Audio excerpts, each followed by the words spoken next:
As a creative entrepreneur, I had convinced myself that the key to success was to do everything myself. And I feel like that's relatable. I know it is.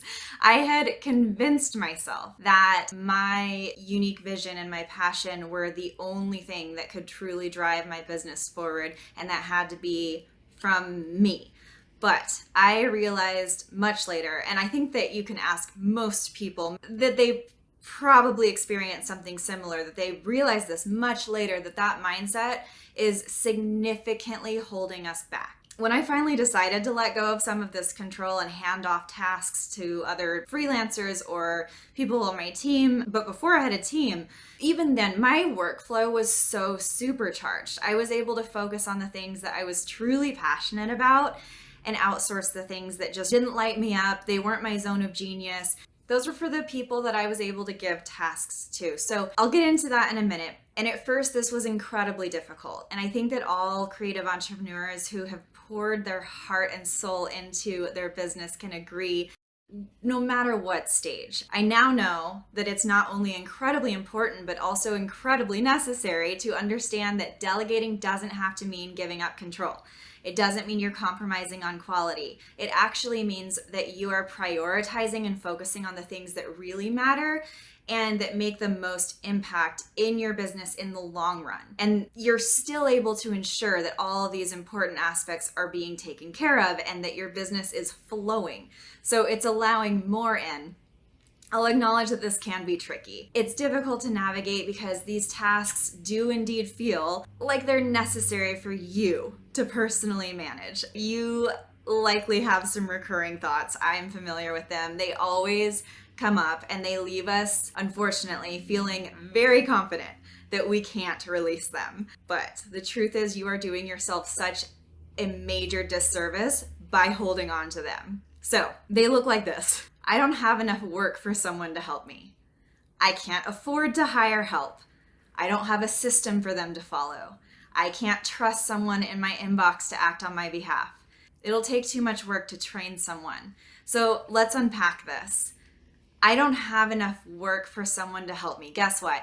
You don't need a bunch of work for someone to do. And while you may not have enough work to justify like hiring a full-time employee, there are plenty of part-time or just by task, freelance tasks that you can free up from your plate. So yes, even if that means only delegating 1 hour of work. And it makes such a huge difference in freeing up your time, because it's highly possible that your time isn't just spent doing that task, because the energy that it takes to build up to do that task affects your productivity as a whole. So it's like this daunting, hovering weight, and we're not able to focus on the things that can make the most impact because we're thinking about this and we're thinking about how we just don't want to do it. And so that energy is completely lifted away.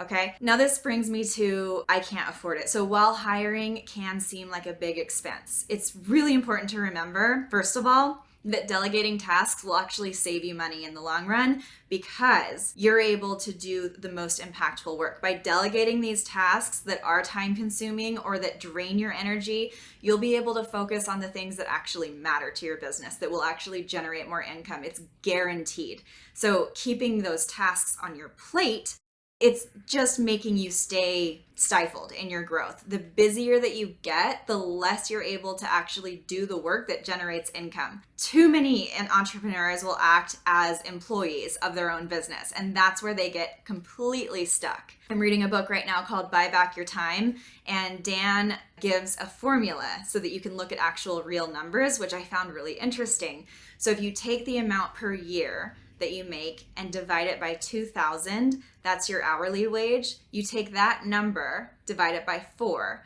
that's revealing your overall income, and this hourly amount is your permission to spend, to outsource. That might look like something very different to one person than the other, whether it's $1 an hour or $40 an hour.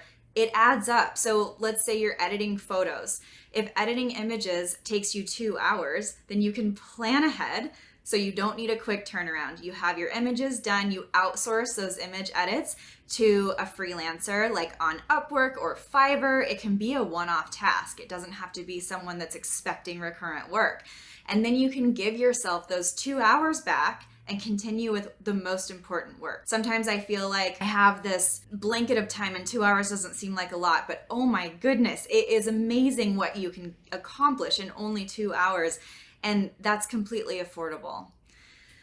Brings me to this one. I don't have a system for them to follow. So it's totally okay if you don't have a system in place right now. The important thing is to be open to creating one. And sometimes this happens as you work along with somebody. So when you identify those tasks that can be delegated, the system organically flows. You can have your guidelines in place and trust that the person that you're hiring out to, it's their zone of genius. Maybe they have a structure that they can bring to the table that you didn't even think of. It's not about what's your system, it's do you need me to outline this XYZ or do you need just these details from me? It just depends on the task, but communication is key here. So make sure that you're both very clear about your expectations and that you're willing to work together to create a system that works for everybody. The inbox thing.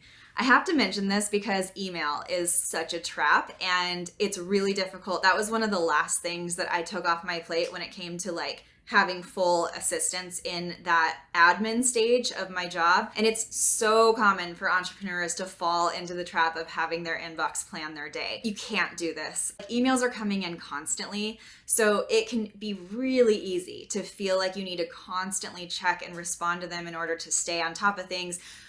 But it's a vicious cycle. It is stifling the important work that needs to like drive your business forward. So recognize that your inbox is a major time suck. It consumes so many hours in your week. It takes away from the important tasks that require your attention. This might surprise you, but it's really often recommended that entrepreneurs never touch their inbox and that they instead have like a virtual assistant manage all incoming emails in order to handle it efficiently and effectively. When you're constantly reacting to incoming emails, you're not proactively working on the tasks that require your unique skills and expertise. And that can leave you feeling very overwhelmed and frustrated and can ultimately prevent you from achieving any growth with your goals. Just put that in the back of your mind.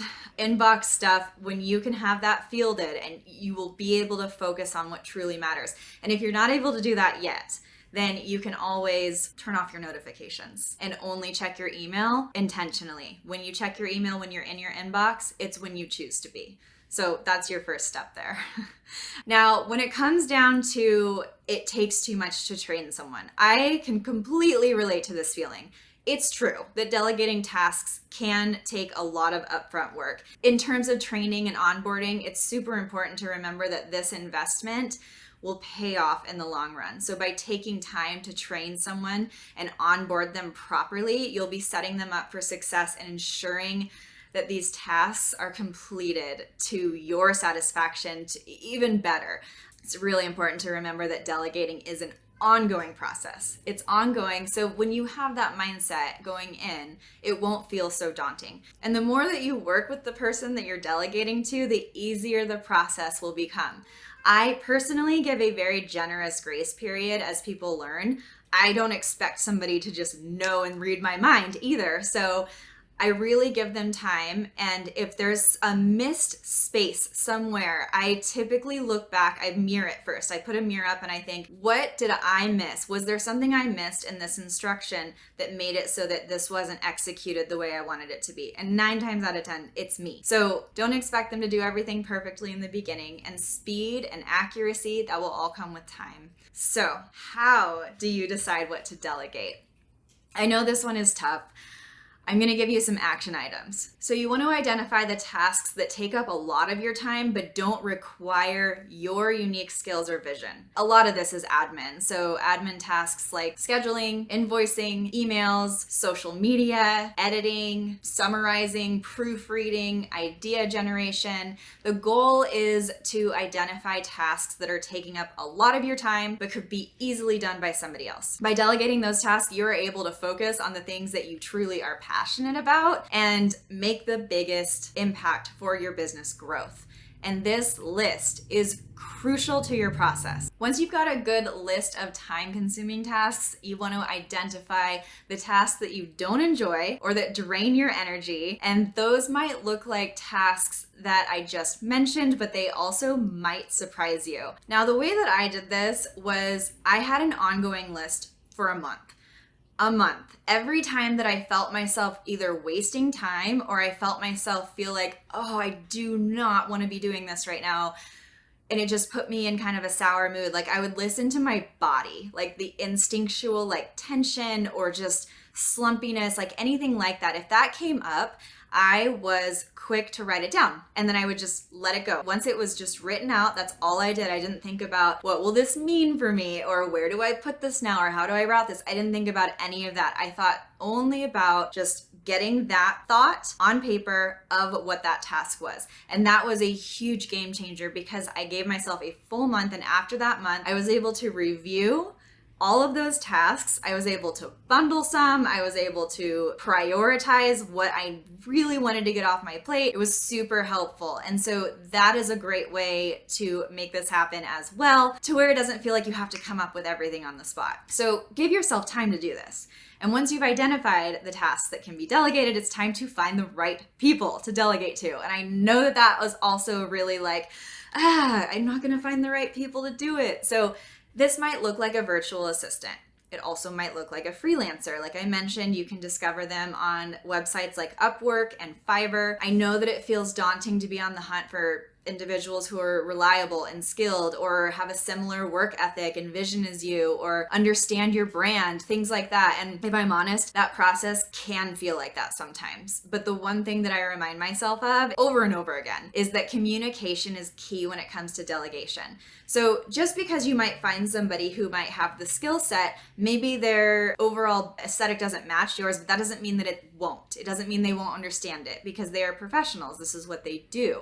So you want to be very clear about your expectations. You want to clarify your systems, or if you don't have a system, clarify your expectations.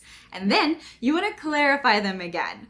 You want to be clear about deadlines, any specific guidelines, any preferences that you have. And when I say be clear on them, I mean be really, really clear on them. The results that someone gives you is only as good as the training and the instruction that you provide. Super important.